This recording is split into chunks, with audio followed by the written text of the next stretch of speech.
O bullying é uma realidade que todos conhecem e que muitos já viveram. Mas ele não era tipificado no Brasil como um crime específico. Ou seja, não havia o crime de bullying, a conduta que configura bullying, a intimidação, humilhação, ameaça, podia se enquadrar em outros tipos penais, mas não havia um crime chamado bullying ou um crime específico para tipificar esse tipo de comportamento. Não havia, anote bem, eu coloquei o verbo no passado porque agora há. A partir da Lei 14.811, que está sendo chamada de Lei do Bullying, embora ela fale de outras coisas também, passou a existir no Código Brasileiro um crime chamado intimidação sistemática ou bullying. Um tipo que, aliás, mal nasceu, já está sofrendo bullying, já está sofrendo uma série de críticas. Não é bullying porque são críticas muito fundamentadas, são críticas muito razoáveis, porque é um tipo penal muito aberto, que peca pela falta de taxatividade. Então agora é observar o comportamento da jurisprudência, tanto nos casos concretos quanto numa eventual declaração de inconstitucionalidade que pode existir, porque esse tipo realmente veio muito complicado. Mas não foi só isso o que a Lei 14.811 fez, não. Ela fez outras coisas, ela introduziu outras alterações importantes, basicamente no Código Penal, na Lei de Crimes Hediondos e no ECA. Então, embora o objetivo básico aqui dessa tipificação ou dessa nova legislação seja de fato, cobrir essa lacuna, esse vazio que era o bullying, há outros temas aí também que estão sendo tratados. E como a gente está falando de bullying, como a gente está falando por via de regra do ambiente escolar, eu já dou aqui um esclarecimento que é o seguinte: como a gente sabe, todas as condutas tipificadas no Código Penal só são consideradas crime quando são praticadas por uma pessoa imputável, né? O crime é o fato típico, ilícito e culpável para a teoria tripartite, ou apenas típico e ilícito para a teoria bipartite, mas mesmo para essa, a culpabilidade não integra o crime, mas é pressuposto para aplicação de pena. Então, trocando em miúdos, só pode ser punido criminalmente por ter praticado um fato tipificado no nosso Código Penal ou em legislação penal extravagante os imputáveis e, portanto, os maiores de 18 anos, a partir dos 18 anos. Então, por óbvio que quando essa conduta que nós vamos aqui estudar for praticada por uma criança, por um adolescente, ela não vai constituir crime, e sim aquilo que nós chamamos, no caso dos adolescentes, de ato infracional. O que é o ato infracional? O ato infracional são aquelas condutas tipificadas como crime quando praticadas pelo menor de 18. Aí elas chamam ato infracional e sujeitam o agente, aquele que praticou o ato infracional, às medidas socioeducativas previstas no ECA. Eu só estou esclarecendo isso porque pode parecer um pouco contraditório, né? O legislador focou muito na proteção de crianças e adolescentes no ambiente escolar, mas dentro daquele ambiente, muitas vezes o autor da conduta também é um menor de idade, portanto não vai responder de acordo com o direito penal e sim com o Estatuto da Criança e do Adolescente. Perfeito? Vamos ver então o que essa lei modificou no nosso ordenamento jurídico. Eu aqui também já deixo um destaque, que é o seguinte: essa lei modificou alguns crimes que já existiam, por exemplo, homicídio, por exemplo, a participação em suicídio. Então, nos vídeos passados aqui do canal que tenham sido alterados pela lei, eu vou ali fazer um lembrete, uma ressalva, para, se você quiser rever o vídeo, você agora compreender o que mudou na legislação a partir daquele momento. Vamos que vamos. Então, olha só. Lei 14.811, essa lei é de 12 de janeiro de 2024 e o legislador coloca ali que ela entre em vigor na data de sua publicação, o que está errado, né? Por que está errado? Né? O que não é adequado, não é que esteja errado, não existe uma proibição, uma vedação, mas não é recomendável. É uma lei que incrimina, é uma novatio legis incriminadora em alguns pontos, cria tipos penais novos, por exemplo, o próprio tipo penal de intimidação sistemática, e seria recomendável que quando o legislador faz leis, quando o legislador coloca ali no ordenamento uma nova lei que tipifica uma conduta ou que aumenta uma pena, que houvesse uma vacatio legis para que aquela lei fosse conhecida, não é mesmo? Afinal, a finalidade do direito penal é a prevenção. Né? A finalidade de punição existe quando o crime já foi praticado, mas o ideal é que não se pratique. O ideal é que a lei, ou a pena, ou aquela tipificação sirva como um elemento de dissuasão, né? A pessoa não pratica o crime porque sabe que ele existe, que ele está penalmente tipificado e que pode ter tais e tais consequências. Então, o ideal é que as leis incriminadoras ou as leis que aumentam penas e etc. tivessem vacatio legis. Essa não teve, ela entra em vigor na data da sua publicação, que é exatamente essa. Bem, eu vou apresentar aqui o quadro geral de alterações para a gente ter essa visão, como o próprio nome indica, geral. Então, como eu falei, a Lei 14.811 alterou 3 diplomas legais: o Código Penal, Lei de Crimes Hediondos e o ECA. Foi isso que ela alterou. E dentro desses diplomas houve 3 alterações no Código Penal, 4 alterações na Lei de Crimes Hediondos e mais 3 alterações no ECA. No Código Penal, o que foi alterado? Houve a introdução de uma nova majorante no crime de homicídio qualificado por ter sido praticado contra menor de 14, então uma nova majorante no homicídio. Houve uma modificação de uma majorante que já existia no crime de participação em suicídio, uma ampliação da majorante que já existia no crime de participação em suicídio, e houve a criação de um novo tipo penal, que é justamente o bullying, intimidação sistemática. Então, basicamente, o que a gente tem aqui é que a lei muda o homicídio, muda a participação em suicídio e cria um novo crime dentre os crimes contra a liberdade individual, lembrando que o artigo 146 é o crime de constrangimento ilegal, o artigo 147 é o crime de ameaça, e aí nesse intervalo, né, o 146A virou o crime de intimidação sistemática.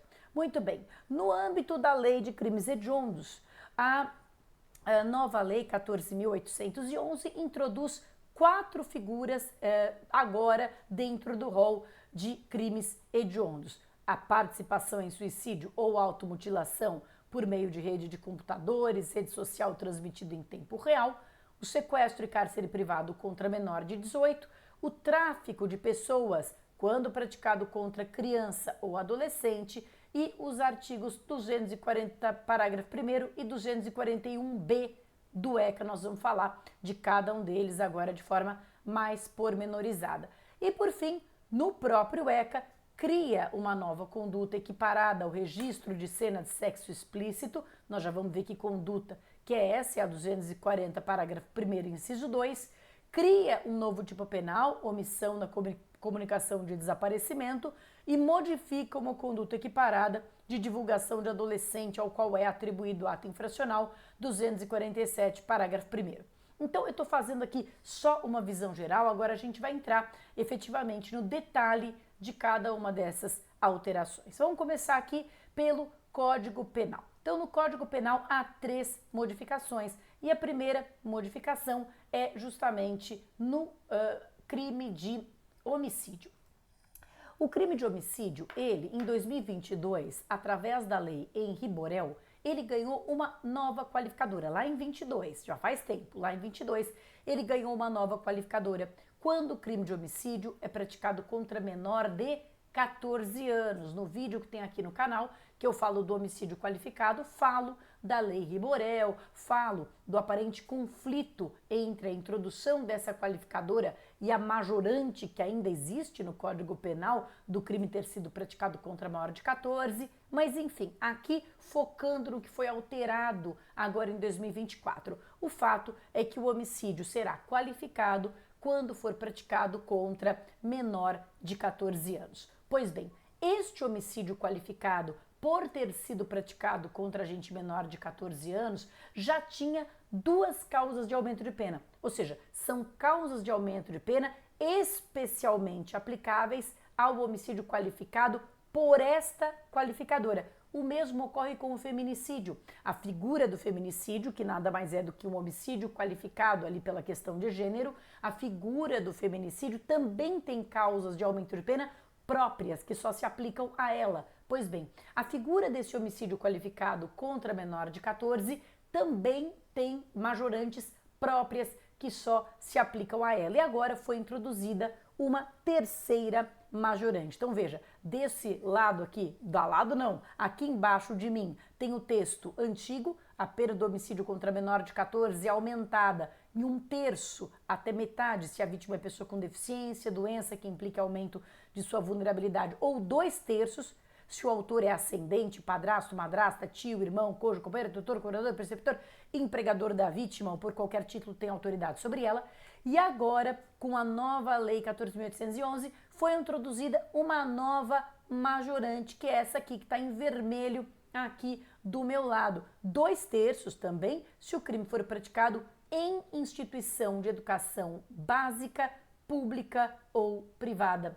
Então, quando ele for cometido em escola, vai ter também essa causa de aumento de pena, o homicídio praticado contra menor de 14 anos. Incluiu-se, então, uma majorante a mais no homicídio praticado contra maior de 14, quando for praticado dentro de instituição de ensino básico, público ou privado. Muito que bem. Veja que é apenas uma majorante, isso não vai mudar nada as regras gerais do direito penal. Não é quem vai ser responsabilizado por esse homicídio, não é a pessoa física, não é a pessoa jurídica, desculpe, não é a instituição, mas a pessoa física responsável, seja por ação, seja eventualmente por omissão, ou seja, tudo permanece igual. A única coisa é que criou-se uma nova majorante em relação ao lugar em que é praticado o delito. Ótimo. Muito bem, a segunda alteração aqui se deu no crime de participação em suicídio. O crime de participação em suicídio sofreu uma grande mudança em 2019. Ele primeiro se ampliou barbaramente, porque ele passou a ser participação em suicídio ou em automutilação, né? Antigamente era só participação em suicídio, passou a ser participação em suicídio ou em automutilação. Ele tinha apenas um parágrafo de majorante e agora ele tem 3 parágrafos relacionados a majorantes, a causas de aumento de pena, e houve uma ampliação de uma dessas majorantes. Veja, acompanhe comigo, o texto que está embaixo de mim é o que era e o texto que está ao meu lado é como ficou. Então, como é que era? Aumenta-se a pena de metade se o agente é líder ou coordenador de grupo ou rede virtual. Esse texto sempre foi criticado desde o seu nascedouro, porque como assim, né? De grupo, coordenador de grupo. Então eu sou coordenadora de um grupo de WhatsApp e daí eu induzo alguém ao suicídio por ser coordenadora do grupo, eu tenho uma pena aumentada? Logicamente que se trata aqui de um grupo que foi criado, ou que de alguma forma contribuiu com a prática daquela participação em suicídio, ou voltada ao fomento da prática do suicídio ou da automutilação, né? Tem que ter tudo no contexto, esse parágrafo tem que ser interpretado dentro do contexto, claro, da própria conduta típica. E o que houve aqui foi uma alteração. Veja, primeira alteração é da quantidade. A redação antiga falava aumenta-se de metade e agora a pena aplica-se em dobro. Então antes era um aumento de metade, agora o aumento é maior. E também ampliou um pouco o âmbito. Antes falava-se em líder ou coordenador de grupo ou rede. Agora se fala em líder, coordenador ou administrador, né, que é o que acontece, por exemplo, no grupo de WhatsApp, você tem um administrador, líder, coordenador ou administrador, de grupo, comunidade se introduziu, ou rede virtual, ou por esses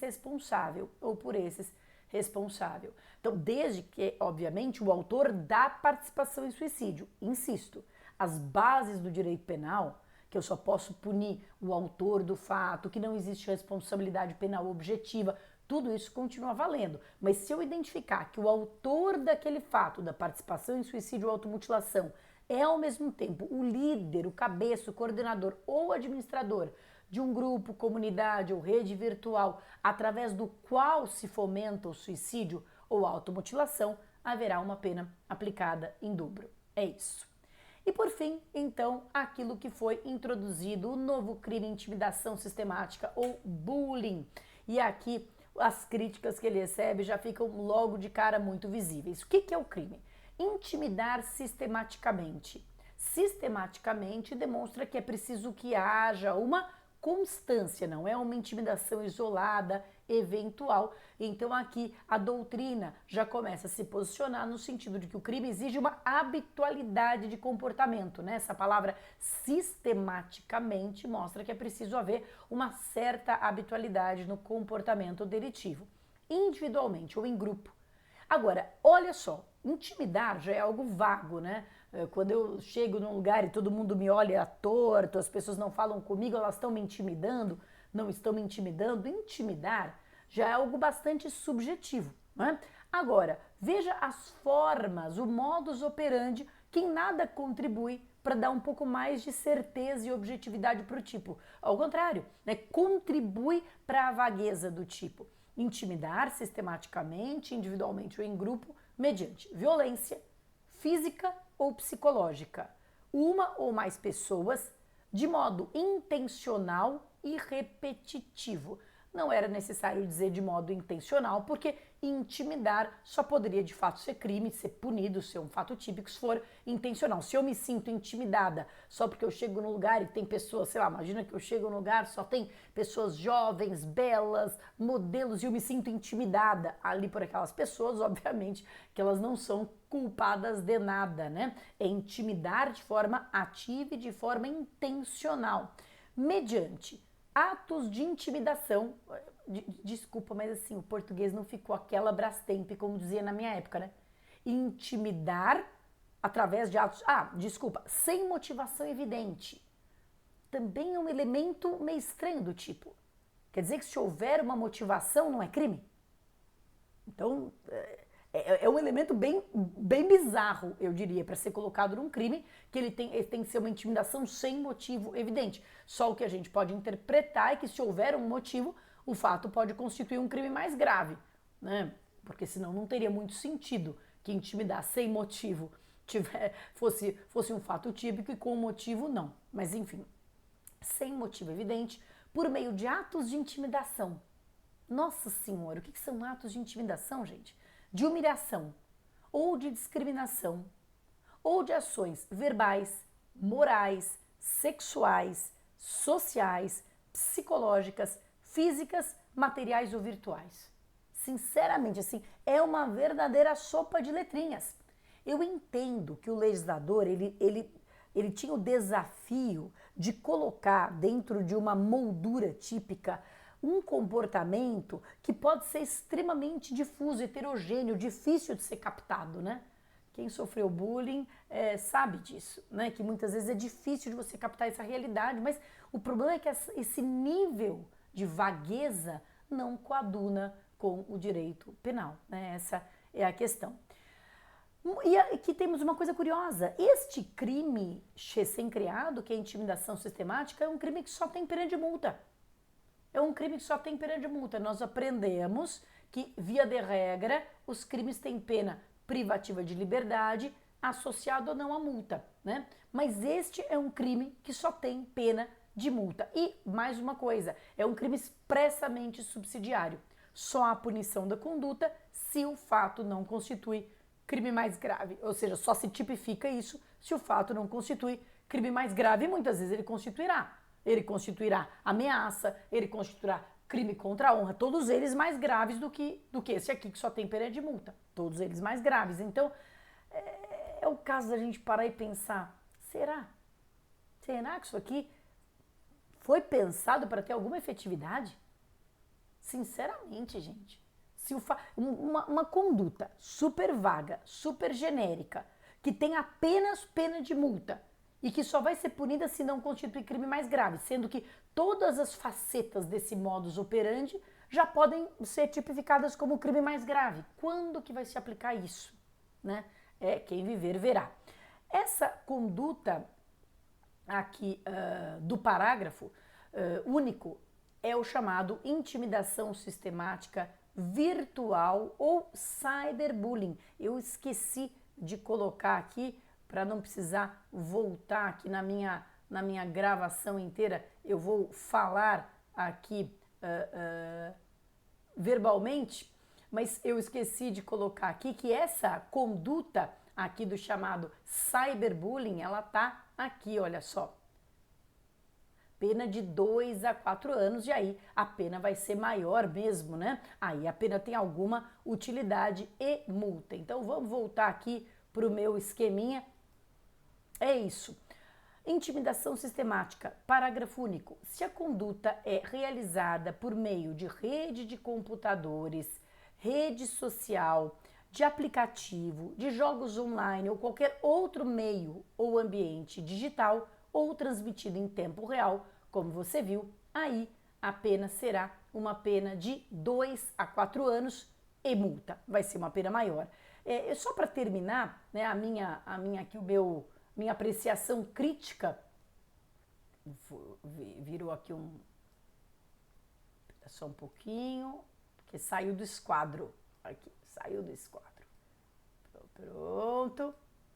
Só para terminar a minha apreciação crítica aqui desse novo tipo penal, né? Como é que poderia ser um bullying virtual, ó, aqui, como é que poderia ser aqui um bullying virtual e ao mesmo tempo ser um cyberbullying? Porque olha, aqui você está vendo que nessa parte aqui do caput está escrito meios materiais ou virtuais. Mas se a conduta é realizada por meio virtual, aí vai ser uma pena bem mais alta, né? Ou transmitida em tempo real, vai ser uma pena bem mais alta. Então, mais uma vez, ficou algo muito estranho, muito vago, muito redundante, mal redigido, infelizmente. A minha percepção é que o que vai se aproveitar desse tipo penal aqui é eventualmente essa tipificação do cyberbullying, né? Não do bullying no caput, que eu acho que vai ser pouquíssimo aplicado, né? Mas o cyberbullying, acho que aí sim, talvez seja aplicado, mas o cyberbullying, apesar de ter um pouco mais de eficácia, padece do mesmo problema de vagueza, né? Atos de intimidação, humilhação, discriminação, condutas verbais, morais, sexuais, sociais, psicológicas, é muito amplo, é muito vago. Muito bem. Voltando aqui e prosseguindo com a nossa análise. Então foram 3 as mudanças dentro do Código Penal. Isso. Agora a gente vai passar para falar rapidamente das 4 figuras que foram introduzidas na lei de crime hediondo.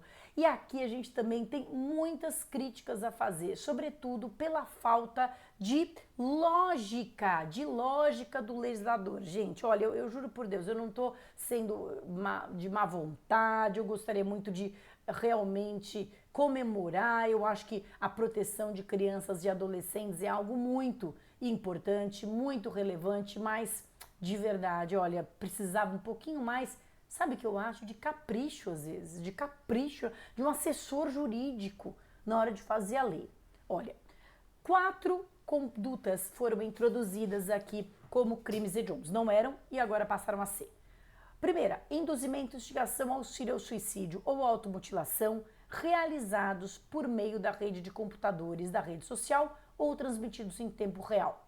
E aí o legislador ele fala de um jeito que ficou muito estranho, porque ele falou assim: artigo 122, caput e parágrafo 4º. E parágrafo 4º. Então, 2 dúvidas surgem aqui em relação a essa tipificação, a essa introdução. Primeira, o caput é crime hediondo? Lembrando que a participação em suicídio ou automutilação do caput é um crime formal, não precisa ter nenhum resultado E é inclusive uma infração de menor potencial ofensivo. É uma infração que tem pena de 6 meses a 2 anos. Portanto, infração de menor potencial ofensivo. Então fica algo bastante estranho que eu tivesse uma infração de menor potencial ofensivo, que, portanto, permite transação penal, composição civil, audiência de conciliação, todo aquele leque de coisas, mas, ao mesmo tempo, fosse um crime hediondo. É um pouco incongruente. Então, o meu entendimento pessoal, e que está aí acompanhado por muitos outros colegas, a lei entrou em vigor faz pouco tempo, é preciso acompanhar a sua aplicação, é de que o caput não. O caput não. O parágrafo 4º sim, que aliás é o que está no texto. O texto, induzimento, instigação, auxílio ao suicídio, realizado por meio da rede de computador, é o texto do parágrafo 4º. O caput não. E a outra dúvida que existe aqui é a questão do parágrafo 5º.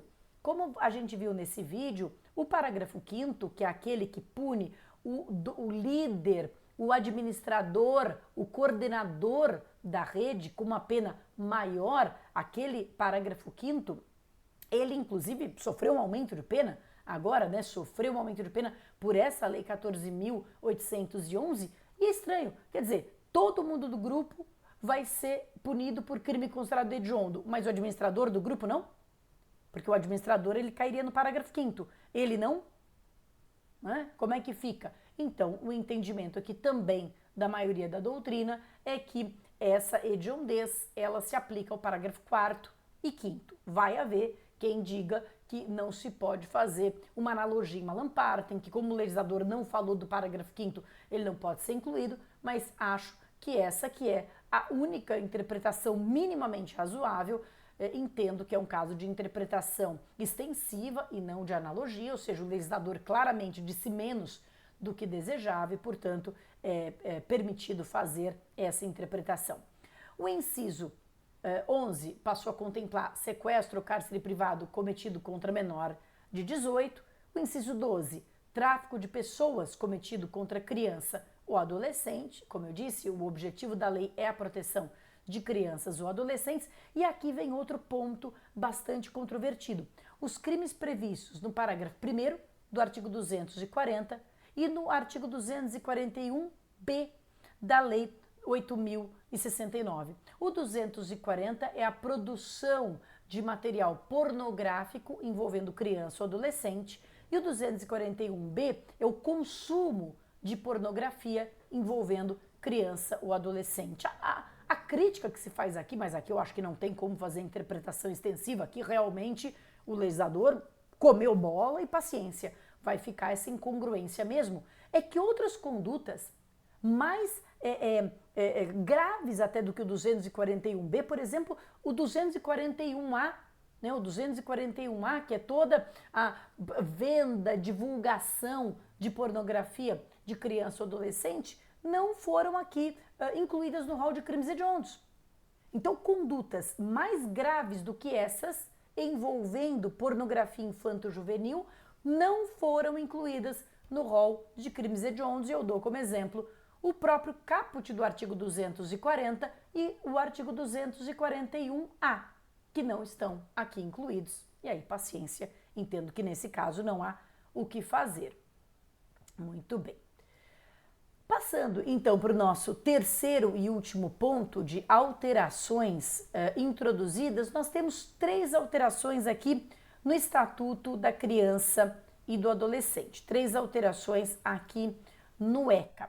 E essas alterações são as seguintes. A primeira é um acréscimo nesse parágrafo, justamente que a gente acabou de ver, 240, parágrafo 1º. Como é que era e como é que ficou aqui dentro da nossa comparação? O artigo 240, o parágrafo 1º dizia: incorre nas mesmas penas. O artigo 240 caput trata da produção, gravação, filmagem de cena de sexo explícito, pornográfica, envolvendo criança ou adolescente.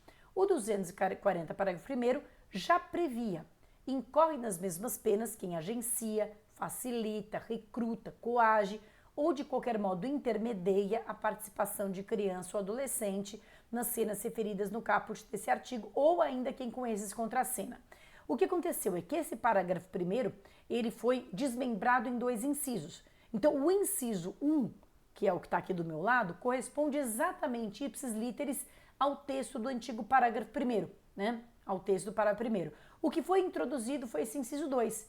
Quem exibe, transmite, auxilia ou facilita a exibição ou transmissão em tempo real, pela internet, por aplicativos, por meio de dispositivo informático ou qualquer meio ou ambiente digital, essa cena de sexo explícito ou pornográfica com participação de criança ou adolescente. Então introduziu-se não apenas a filmagem, a captação, mas a transmissão em tempo real pela internet ou por qualquer dispositivo informático ou ambiente digital, em tempo real, essas cenas, enquanto elas estão sendo ali captadas e produzidas, responde por essa conduta aqui equiparada.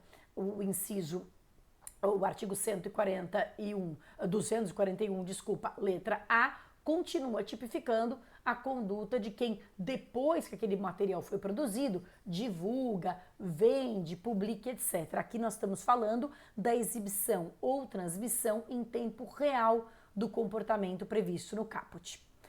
Muito bom. A próxima modificação do ECA foi no artigo 247. O artigo 247, como é que ele era? O artigo 247, ele não trata de pornografia infanto-juvenil.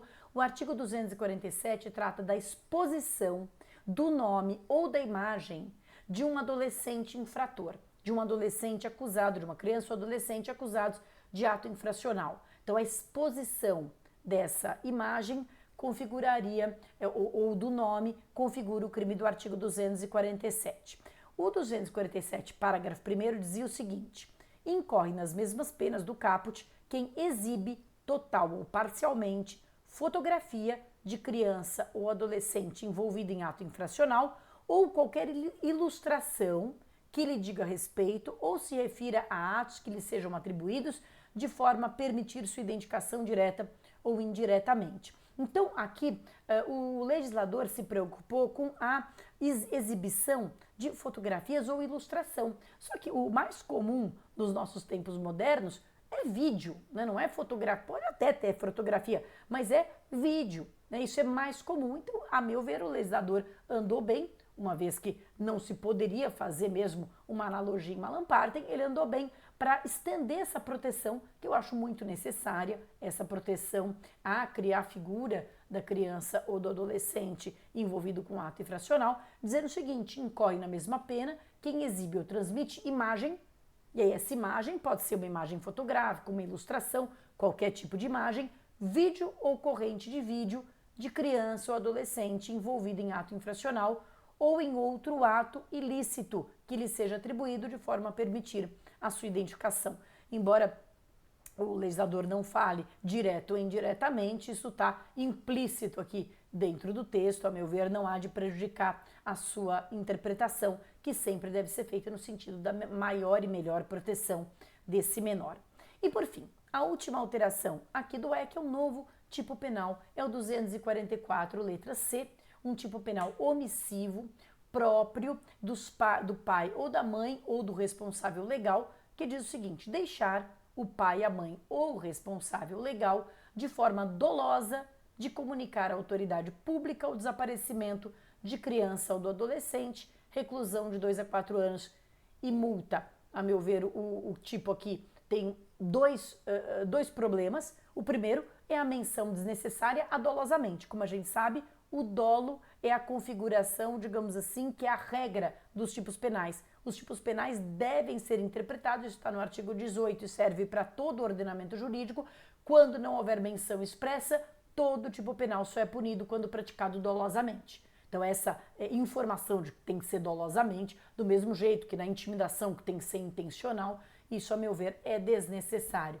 A outra coisa é que não há, embora seja um crime omissivo, não há aqui a previsão de um prazo. Então, certamente haverá debate no caso prático a partir de quando que essa ausência de comunicação realmente se configura como um crime, né? Porque o fato de ser dolosamente significa que eu sei que meu filho de fato desapareceu e não quis comunicar, mas ainda assim, a meu ver, seria melhor que o legislador tivesse aqui estabelecido de fato algum prazo para que a gente pudesse aplicar esse tipo penal com maior segurança.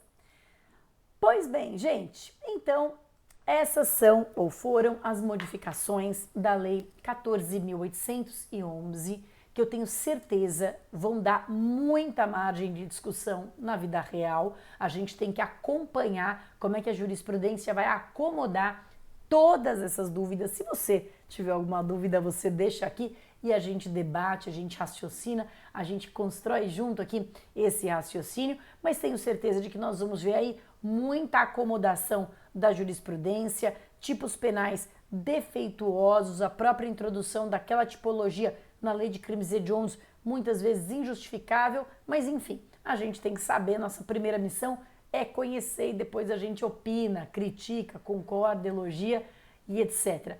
3 alterações no Código Penal, o artigo 121, uma nova majorante para o homicídio qualificado contra menor de 14, ampliação da majorante do crime praticado de participação em suicídio ou automutilação praticado pelo líder, administrador ou coordenador de grupo ou rede social, a introdução do crime estranho, o estranho crime de intimidação sistemática, um crime que na sua forma do caput só tem pena de multa e que é expressamente subsidiário, e aí a tipificação no parágrafo 1º do cyberbullying, né, do parágrafo do cyberbullying, aí sim com uma pena mais robusta, a introdução de 4 novas figuras na lei de crimes hediondos e a modificação de 3 aspectos aqui do Estatuto da Criança e do Adolescente. É isso, qualquer dúvida você coloca aqui, curte o vídeo, comenta, manda para os amigos, porque se manter atualizado é o grande desafio de qualquer estudante de direito e a gente está aqui para ajudar você a vencer esse desafio. Tamo juntos e até a próxima!